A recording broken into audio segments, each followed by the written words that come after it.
afternoon, everyone. I hope you had a good lunch or you had your lunch already with you.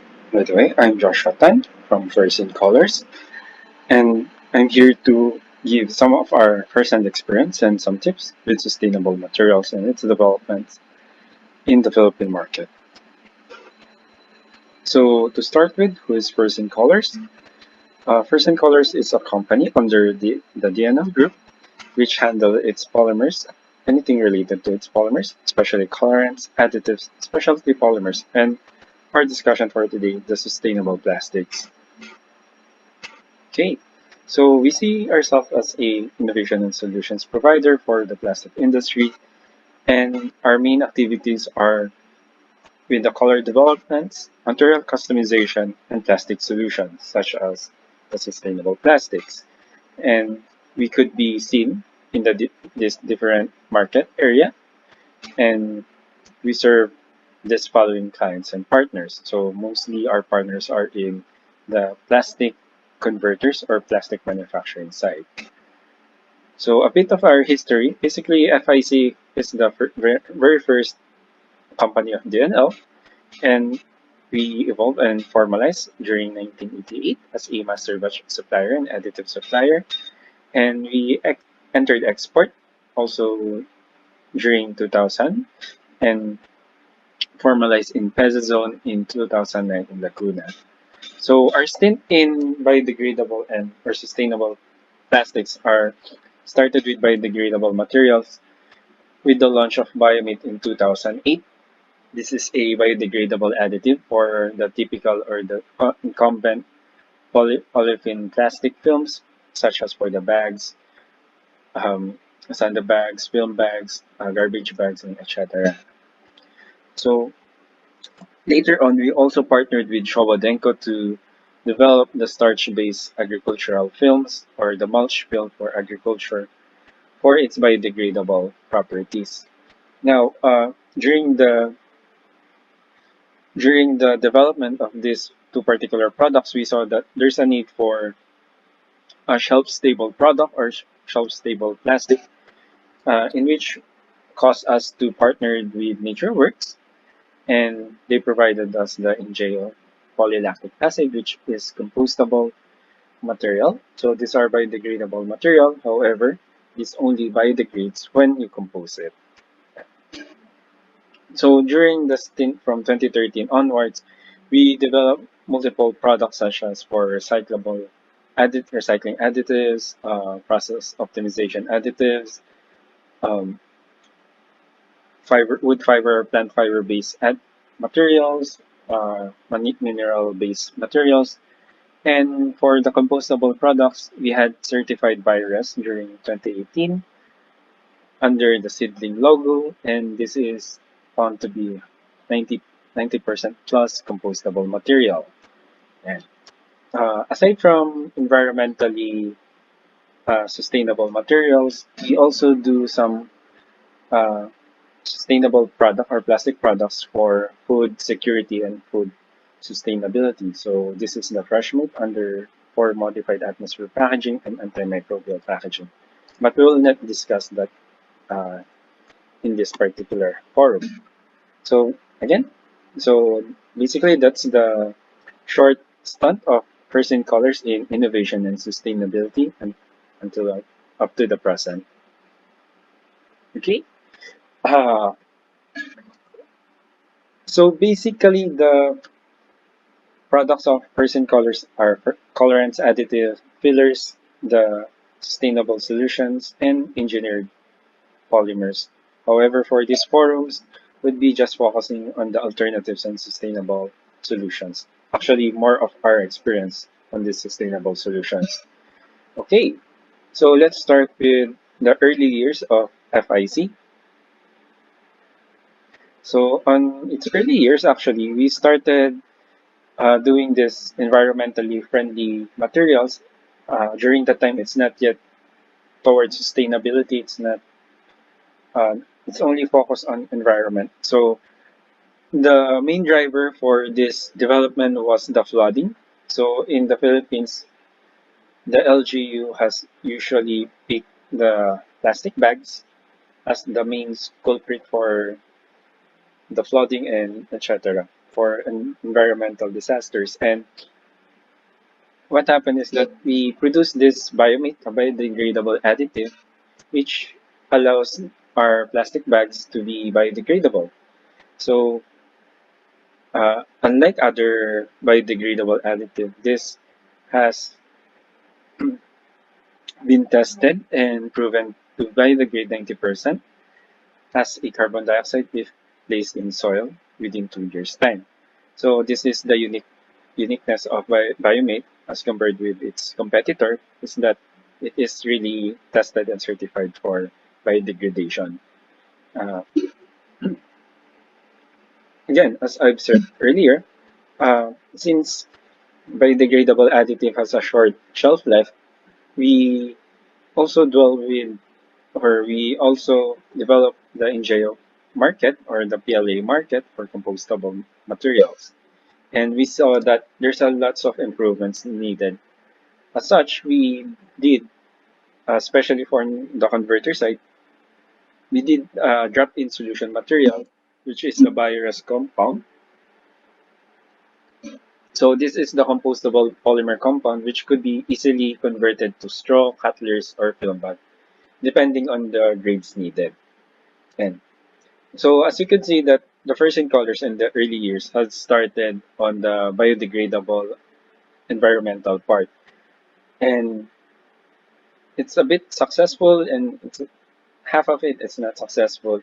So for the success we attributed the success because of the need. However, the not so successful part is that we saw that biodegradable is not only the solution, it's created some sort of a problem for us. So actually, aside from the first tip that which is would be the know your sustainability goals, there would be the second tip later. Yeah. So before I go with the second tip, so here are some of the sustainability goals and target in the plastic market in the Philippines. So basically, you could divide this into two. The first one is the plastic waste solution. So these are the four plastic waste that are being targeted right now. The compostable or the plastics, which are included with organic waste or yung mga nabubulok. The second one is the fugitive plastics or ito yung mga irresponsibly thrown plastics. The third one is the recyclable plastics. The fourth one is the residual plastics. Yan. So these are the solutions that people are looking into. The second category naman or major category is the carbon footprint reduction. So if you're in sustainability, it's not just the waste that you can look at, you could also look at on the other side. So for carbon footprint reduction, the first one is the reduction of plastic use. So it's either you go away from plastics or you lessen the use of plastics such as lightweighting, redesign. You could also do engaging and many more. And there's also the sustainable source plastic or what we call the non-petroleum based or what we call bio-based material. So again, you could go away from plastic or you could go use a plastic-based material but is sourced from either plants, animal, and etc. And for the converters naman, you could go material reduction or waste reduction and energy optimization. So it's more of the process for the converters. Yeah. So as you can see, there's lots of sustainability goals and as I mentioned earlier, di ba, kami sa FIC, we saw on our early stage on sustainability that we target on biodegradability. And if we go that we go that direction, we would see that it will not serve the whole industry or parang very small part of the industry lang masaserve na. So this is why we'll go with the second tip on how did we FIC improve for the sustainability. The first one is having a flexible direction or roadmap. So in this case, we we identify which roadmaps or direction that are in the market, and we saw that okay, we need to be more flexible to serve those different goals that I've shown earlier. And these are the direction that we usually see. The first one is compliance, just to comply with the regulations of LGUs. The second one is the mainstream direction, which is the shift to biodegradables. So it's either biodegradable additives, biodegradable plastics, or you go compostable plastics. So there's also a movement or direction towards maximizing the use of plastic. So this could be either the recycling, upcycling, or the reuse pala. Yan. So it's more of the durability of the plastics and the recycling stream. So there are also converters and manufacturers like you guys na they hope to optimize their packaging plastics. So this is more of the redesigning of their packaging products or lightweighting of their products or plastic products. So rather than go away from plastic, it's just they optimize their plastic. So same plastic, but we could use more or more of the material itself. Then some people also hope to go away from petroleum-based products. So they go with the plant-based products. So ito yung pinopromote lately ngayon. And this is actually a mix and match of everything. This is a circular model. So for the circular model naman, basically it's still on what I've mentioned earlier, but you'll also consider the waste stream. So the waste stream should then stay within the earth. So you should also process the waste stream. So example, if you want a circular model for recycling, you would use 100% recycled materials. Or if you want a biodegradable circular model, you would use compostable plastic, some sort to that effect. So those are the main directions. So how to go flexible about that? It's basically just knowing your market. So know your market, be open to your options, and always check for different options. Ayun. Open and check your options. So which is tip number three. There are many options. So in our case, since we're a technology provider, we actually develop lots of technologies for Philippine market. The first one is the compostable plastics and biodegradable plastics. Okay, baliktad ako. And the second one, it's more of the recycling plastic, so to improve the recycling rates. And we have also the upcycling. Then sometimes we do also the non-plastic or non-petroleum based polymers or compounds. So basically, those are some of our portfolio products in our portfolios. So from there pala makikita nyo na, from FIC pa lang, makikita nyo na there are lots of options that you could choose from. And that's also the case for the whole market. There are lots of options that you could choose. So it's not just biodegradable, it's not just recyclable, it's not just upcycling, it's not just reduction. You could choose which is best for your product in your market. There's also things that are improving already. So example, for the compostable, we're already developing cost cut downs for this one, materials. For recycling naman, for PET, we have improving how to create a better recyclable PETs and recyclable blacks if in case na ma-automate yung recycling facilities in the Philippines. We also do additives for colorants that could easily create markings or laser markings na you go away with ink-based markings or security markings. We are also doing what we call the gas barrier additives na replacement for your multi-material barriers such as sachet, laminates, and etc. So as you can see that the technology is evolving and the options are evolving. So there are lots of right now there are lots of options, and in the future you would see more of these options. Yeah. So as you can see, since there are lots of options, next question is how to implement, and it's more of a question: who is your partners? So this is actually the tip number four: is to create partnerships. And with our experience, it's very important to have a good partner especially raw material side and to your converter side and to your end user. Even the LGU should be your partner. And that was the case for FIC. Uh, Developing sustainable materials is very slow, and you really need good partners to have this development work. Example, for our partnership with DTI, medyo mag-advance advertising ako sa kanila, that they have a good partnership with their farmers to create this uh, waste plant leaves na ginawang fibers. Then they have another partner to pre-treat this grinded materials. Then what they did is partner with us to compound this to a specialty materials with in JLPLA. Then we gave this to our partner, which is Manly Sentinel, Sentinel Plastics, that they create this as a chair or as a chair, food trays, crates, and etc. So basically, the value chain is important. You create partnership all throughout your value chain. So that would make your sustainability work. So that's tip number 4. And that's the experience also for us. If you don't have partners, example for compostable, we don't have partner for waste treatment. We don't have much partner dun sa end users. So what happened if the market stopped? So it's hard to market these products because there's no partners. So it's very important to create partners for this one. So the next thing is how do we market after creating such products? And the first one is knowing your regulation and standards.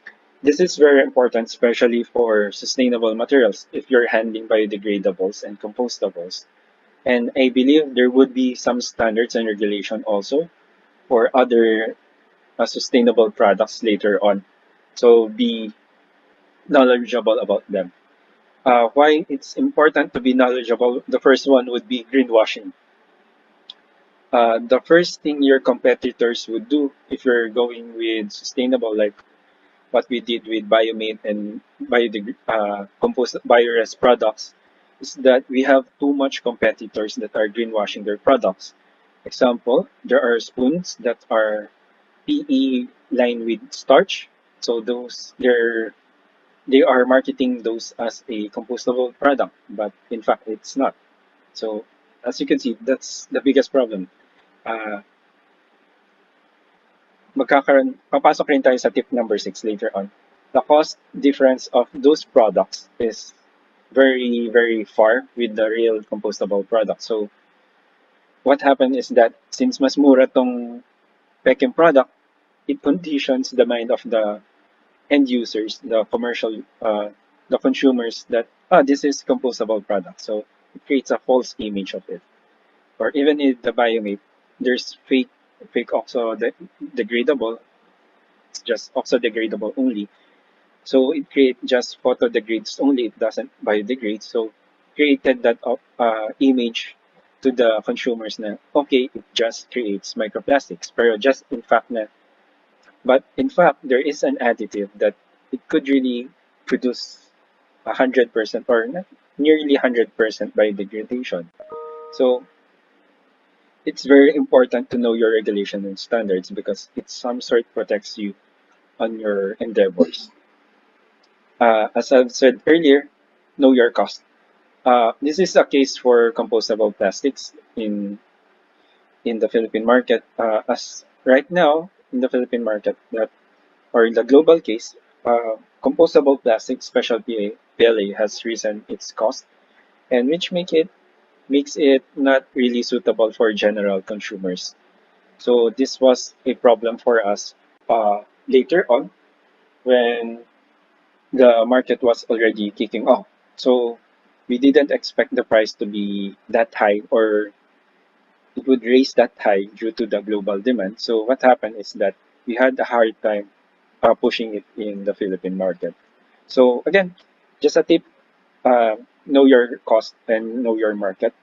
If they could receive those costs. Basically, one tip again, personal tip for everyone who would dwell in or who would go to sustainable packaging is that everything you do would have cost. change your packaging, you would have cost. Go to recyclable materials, you would have cost. Use upcycled materials, you would have cost. Use thin gauge materials, you would still have cost. Uh, you would have some questions. Sir, di ba babawasan yan ng materials, you would use recycled materials, di ba no cost yan? Actually, you would have cost because the converter would add additives, they would change their parameters, they would add strengthening materials just to meet their standards. So again, there's the cost on those. And just, ayun pa lang, material and process cost. You would also need to consider yung collection cost of your materials. Example, for food materials or food contact materials, you really need to wash those materials first properly. So if may natirang pagkain dyan na bulok, it's not basically, hindi na siya pwede for recycled materials for food contact material. Yan. So it's important for that. So ayun yung what to know. So it's very important to know your value chain and materials. So basically nasabi ko na. And in the value chain, basically ito yung knowledge or set of knowledge na magkakaparehas. The first one is the raw materials, plastic manufacturers, and converters and distributors. Basically, they have the set of knowledge na pare-parehas lang. And also for the food manufacturers, brand owners, consumers, collection, and waste management, again, another set of knowledge. So if you're on marketing and advertising, be particular to the level of of knowledge how to convince people or how to educate people. So example, if you're example for us a raw material supplier, it's different how we present this to consumers. The PLA, how we present PLA to consumers, how we present them to the collection or waste management, and how we present them to the brand owners. And it's very different also in how we present them to their converters. So if you're going to do a full proper marketing of these sustainable materials, you should be knowledgeable. Aside from the materials, you should be knowledgeable with your value chain. Also, be particular with, again, lawmakers, especially for the directions of the different laws and regulation, and the regulators for their standards and how they monitor their products. Tip number 8. Yan, ito na. Aside from knowing your standards, aside knowing your materials, aside from knowing your value chain, it is important to know your packaging itself. And it's important to know how long do you intend to store or service your product. Example for this, why you should know is if you're going to use biodegradable additives or mga with biomeat, usually the shelf life is just 6 months and the service life is just 1 year, typically.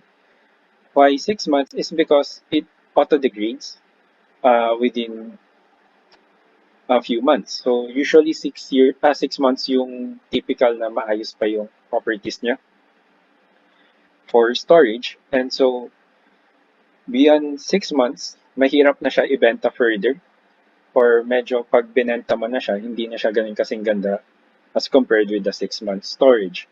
So shelf life matters. So this is why also we had compostable, hindi lang kami biodegradable. We have also compostable because it's more shelf stable. So again, materials have different shelf life and they have different service life, and also for biodegradables, they have different biodegradation life again, or biodegradation time. So very important, check those times. So the last part is that since you're on food packaging, it's very important to be particular with the migration. So one particular thing, if you're going with food packaging, is don't use starch-based materials if you're going to do direct packaging or mga packaging products. Don't use starch-based products kasi those products are water soluble. So if you have a TPS na tinatawag or thermoplastic starch, later on it would dissolve with your food or it's not really that stable. So example, if you're using biodegradable additives, check to your converters if it could reach your service life net in a target. Example, if you have 2 years target, then they could actually adjust the your service life. But sometimes, syempre, kunyari, tinamad kayo, din kayo magkakahirapan. Usually, the default setting is just 6 months. So if they didn't adjust it to 2 years time, what would happen is that it would degrade and magkakaroon kayo ng migration ng mga microplastics on your food, which is you don't want to happen. So example naman for recycling. For recycling, be particular on how clean your materials are. If it's in direct food contact. Again, direct food contact, ito po yung diretsyong or nakadikit sa pagkain mismo. So example, PET bottles na linalagyan ng mga liquid seasonings. Uh, Basically, yes, you could recycle them, but make sure the raw material. So this is very important why you need to know your value chain. So if the recycled materials or the source of your raw materials for recycled PET is not really cleaned well, you would have migration problems later on. So again, those are just some tips. Yan po. So basically, example, if you're going to use food contact materials, do not use upcycled materials. That's an automatic tip. So basically, there's many more, but we'll cut it short because I think I don't have time anymore. So basically, those are some of our experience and some of the tips that you should know dealing with sustainable products in uh, sustainable products, especially for the plastic part. And these are some of our experience dealing with sustainable products, plastic products. So just a recap for the tips. Again, these are know your sustainability goals. After knowing them, we have flexible directions or roadmap. Then afterwards, be sure to check your options because there are many options. Then number four, create a good partnership. Number five, know your regulation, know your cost, and know your value chain and materials. Number eight and nine, know your products. So know your shelf life, service life, degradation time, and migration. So basically, that's it. Thank you everyone for listening. So for more info, you could contact us in this with this emails. For technical, you could contact me, the JL10, or for the sales, you could contact Tyron Poe later on. So thank you very much and have a good day.